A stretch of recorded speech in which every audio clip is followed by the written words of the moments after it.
আসসালামু আলাইকুম রহমতুল্লাহি ওয়াবারাকাতুহু। সম্মানিত দর্শক, ছাত্র জনতার যে আন্দোলন, এই আন্দোলন যারা সমন্বয় করেছেন এবং এই আন্দোলনের যারা নেতা, তারা ইতিমধ্যেই সমন্বয়ক রূপে পরিচিতি পেয়েছেন।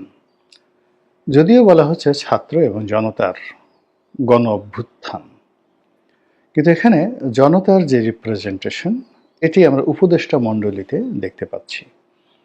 কিন্তু রাজপথ থেকে শুরু করে সারা বাংলাদেশ যারা দাপিয়ে বেড়াচ্ছেন এই মুহূর্তে, তারা মূলত ছাত্রদের প্রতিনিধি, ছাত্র নেতা বা সমন্বয়ক। এখন এই সমন্বয়কদের মধ্যে বেশ কয়েকজন যারা উপদেষ্টা হননি, তারা বেশ আলোচিত, যেমন জনাব সার্জিস, জনাব হাসানাত।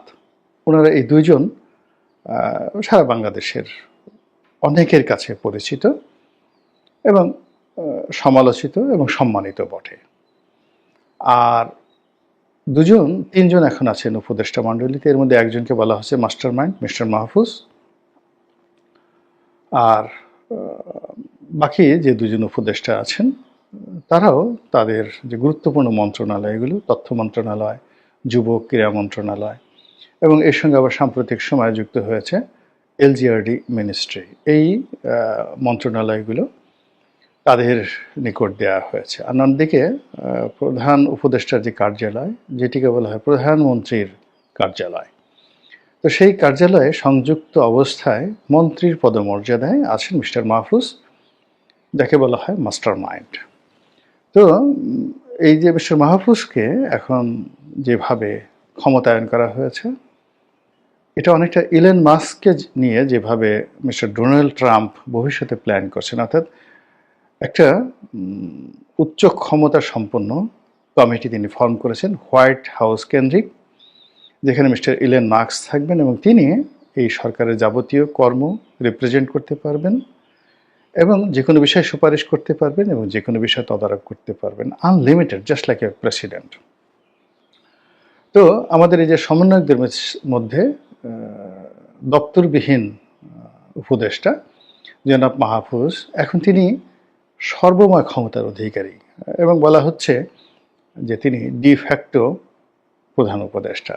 এবং অনেকে আরও বলার চেষ্টা করছেন যে এটা আমরা নিশ্চিত নই যে মিস্টার মাহফুজ কি ডক্টর মোহাম্মদ ইউনূসকে চালান না ডক্টর মোহাম্মদ ইউনূস মাহফুজকে চালান। তো আমি এই জিনিসটা ছোট বড় করার জন্য নয়, যেটা বলার চেষ্টা করছি সেটা হলো ইট ইজ দ্য রিয়ালিটি, যে তারা এখন এই সমন্বয়করা যারা আছেন তারা এই পর্যায়ে আছেন। তো এই সমন্বয়কদেরকে নিয়ে সমালোচনা হলো, এত অল্প বয়সে তারা মন্ত্রী হয়ে গেলেন, এটা কোনো কথার কথা, মানে এটা যাকে বলে এটা কোনো যাকে বলা হয় বাস্তব ভিত্তিও নাই, বিকজ তারা যারা আছেন সবার বয়সী 25 বছরের ঊর্ধ্বে। অন্যদিকে নেপোলিয়ন বোনাপার্ট 21 বছর বয়সে ফ্রেঞ্চ আর্মির, তখন ইউরোপের সবচেয়ে বড় আর্মি ছিল ফ্রেঞ্চ আর্মি, সেই আর্মির কমান্ডার ইন চিফ হয়েছিলেন এবং তিনি 25 বছর বয়সে সম্রাট হয়েছিলেন, এম্পারার অব দ্য ফ্রান্স হয়েছিলেন। তো কাজেই এখন সেই দিক থেকে নেপোলিয়ন বোনাপার্টের কথা যদি চিন্তা করেন, সেই তুলনায় তো এই যারা সমন্বয়ক আছে তারা আরও বেশি অভিজ্ঞ, বয়সী। এরপর বঙ্গবন্ধুর কথা যদি চিন্তা করেন, তাহলে বঙ্গবন্ধুর যে মন্ত্রী হয়েছিলেন, এমপি হয়েছিলেন 1954, তখন তার বয়স 24 বছর। আচ্ছা, জিয়াউর রহমান সাহেব যখন প্রেসিডেন্ট হলেন বা প্রধান সামরিক আইন প্রশাসক হলেন, তখন তার বয়স কত ছিল? খুবই অল্প। তো কাজেই এই বিষয়গুলো নিয়ে বয়স বড় ফ্যাক্টর নয়, ফ্যাক্ট হলো যে তার মধ্যে প্রজ্ঞা কতটুকু আছে, যোগ্যতা কতটুকু আছে, তারপর তিনি কতটা সুযোগ পেয়েছেন। আর সবচেয়ে বড় ব্যাপার হলো যে যখন একটি সিংহাসন কেউ পায়, আসন পায়, তখন দেখা গেল যে সেই একটা ইঁদুরও যদি সিংহাসনে বসিয়ে দেওয়া হয়, সে সিংহ হয়ে যায়। রাজনীতির ইতিহাসে এমনও ঘটনা ঘটেছে বহুবার যে রাজরক্ত গর্ভে এসেছে, পৃথিবীতে ভূমিষ্ঠ হয়নি, নারীও না পুরুষও না। এরকম গর্ভবতী রানী তার গর্ভের সন্তানকে রাজা ঘোষণা করে তারপর রাজ্য চালিত হয়েছে। এরপর সেই সন্তান ভূমিষ্ঠ হওয়ার পর তার মাকে দায়িত্ব দেওয়া হয়েছে একটা নির্দিষ্ট সময় পর্যন্ত। তারপর সেই সন্তান যখন 9 বছর অতিক্রান্ত হয়েছে তখন তার অভিভাবক রূপে কাউকে নিয়োগ দেওয়া হয়েছে।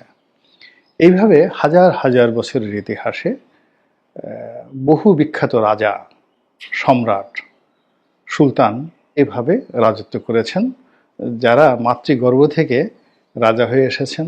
অনেকে 2 মাস বয়স থেকে রাজা হয়ে এসেছেন, অনেকে 7 বছর বয়সে ক্ষমতা আরোহণ করেছেন, অনেকে 11 বছরে, অনেকে 13 বছরে।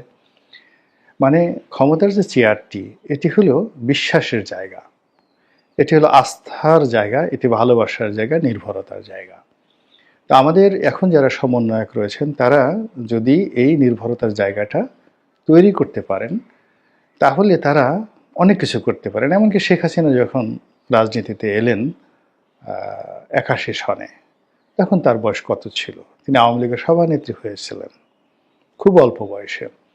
কিংবা বেগম জিয়া যখন স্বামীহারা হলেন তখন তার বয়স কত ছিল? তিনি যখন বিএনপির দায়িত্ব নিলেন কত ছিল তার বয়স? খুব বেশি নয়। তো কাজেই এখন এই যে সময়টা যাচ্ছে, এই সময়টিকে এই তরুণ সমন্বয়ক যারা আছেন তারা কিভাবে ব্যবহার করবেন সেটার উপর নির্ভর করে। তবে তারা যে পারবেন না আমি এটা বলতে পারি না। এর কারণ হলো যে এই কয়দিনেই দেখা গেল যে কজনই সমন্বয়ক রূপে তারা উপদেষ্টা মণ্ডলীতে স্থান পেয়েছেন, অন্য সবার সাথে এই তরুণদের মন্ত্রণালয়গুলো দুর্নীতি কম, কাজ বেশি হচ্ছে এবং বলতে গেলে আউটপুটও ভালো। শুধু কাজ বেশি না, কাজও বেশি করছে এবং সফলতাও বেশি। আবার ধরুন আরেকজন সমন্বয়ক যিনি আছেন সেটা হলো মাহফুজ সাহেব। তো তার কোনো দপ্তর নেই, কিন্তু তার ব্যক্তিত্ব, তার কথা, তার সমস্ত কিছু, পাশাপাশি যখন আসিফ নজরুল সাহেব বসছেন কিংবা এমনকি অন্য উপদেষ্টা বসছেন, তার দাদার বয়সী লোকজন পাশে বসছেন, তো তার ব্যক্তিত্বের সঙ্গে কিন্তু অন্যরা পেরে উঠছেন না। তিনি বক্তব্য দিচ্ছেন, ক্যামেরা তার দিকে যাচ্ছে এবং তিনি মাইক নিয়ে যা কিছু বলছেন ওটাই সংবাদ শিরোনাম হচ্ছে। তার পাশে যিনি বসে আছেন হয়তো বিদ্যায়, বুদ্ধিতে, শিক্ষায়, দীক্ষায়, পারিবারিক অবস্থায় অনেক বড়, কিন্তু মাহফুজ সাহেব যে সমন্বয়ক মাহফুজ সাহেব উপদেষ্টা, আগে যিনি বিশেষ সহকারী ছিলেন, মাস্টার মাইন্ড, তার বক্তব্য কেন বারবার ভাইরাল হচ্ছে? It means he has a important message, he knows something যেটা অন্যরা জানে না। তো এই জিনিসগুলো করছে। এর বাইরে যারা আছেন, যেমন সার্জিস সাহেব আছেন, হাসান সাহেব আছেন, দুজন সমন্বয়ক, খুব জেনারেল। উনি একজন পাঞ্জাবি পরেন আর একজন টি শার্ট পরে সারাক্ষণ ঘোরাফেরা করেন, জিন্স প্যান্ট পরেন, রিক্সায় চড়ে ঘোরাফেরা করেন। কিন্তু দেখা গেল যে এই দুজনের পাশে যখন কোনো সচিব দাঁড়াচ্ছেন, মেজর জেনারেল দাঁড়াচ্ছেন, অন্য কোনো মন্ত্রী দাঁড়াচ্ছেন, সঙ্গত করেন এই দুজনের সিনা উঁচু থাকে এবং তাদের মাথাও উঁচু থাকে এবং অন্য সবাই তাদের প্রতি আনুগত্য দেখায়। It's their personality.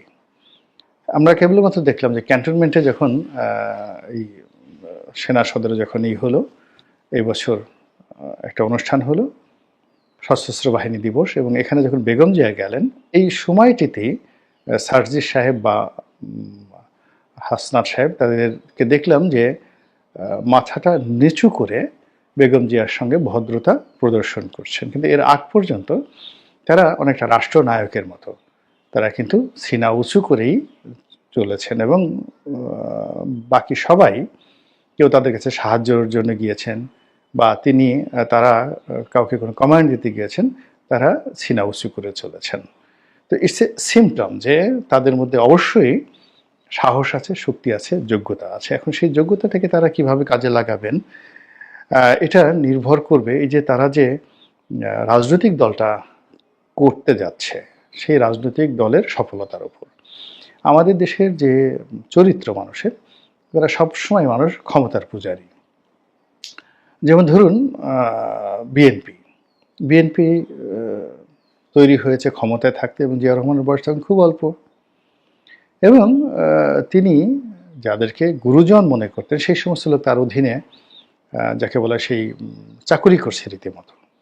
আপনার আতাউর রহমান খান, আতাউর রহমান খান 1954-এ মানে আতাউর রহমান খান যুক্তফ্রন্ট সরকারের প্রধানমন্ত্রী ছিলেন যখন জিয়াউর রহমান সাহেব সেনাবাহিনীতে ঢুকেনইনি।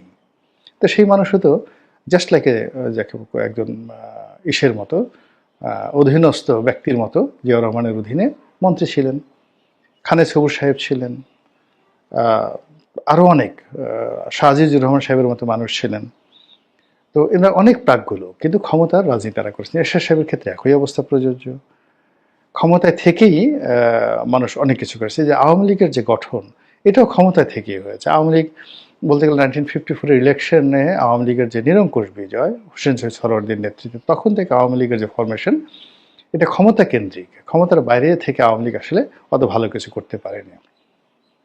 তো সেক্ষেত্রে এই যে সমন্বয়ক যারা আছেন, তারা যদি আরও 2-4 বছর ক্ষমতায় থাকেন এই সরকার, এবং এই সরকার যদি তাদেরকে পেট্রন করেন, তাহলে দেখা গেল এই সমন্বয়কদের পেছনে থেকে বাংলাদেশের অনেক শীর্ষ নেতৃত্ব, বিএনপি এবং আওয়ামী লীগের অনেক শীর্ষ নেতৃত্ব এদের এই সমন্বয়কদের শিষ্যত্ব বরণ করার জন্য এদের পিছিয়ে পিছিয়ে ঘুরে বেড়াবে। অতীতে যেভাবে হয়েছে, বাকশালে ঢোকার জন্য তো লোকের অভাব হয়নি, জিয়াউর রহমান সাহেবের দলে ঢোকার জন্য লোকের অভাব হয়নি, এরশাদ সাহেবের দলে ঢোকার জন্য কোনো জ্ঞানী গুণীর অভাব হয়নি। কবি, সাহিত্যিক, নারী, আবাল, বৃদ্ধ, বনিতা সবাই জাতীয় পার্টি হয়ে গিয়েছিল। তো এটা হলো আমাদের দেশের একটা কালচার।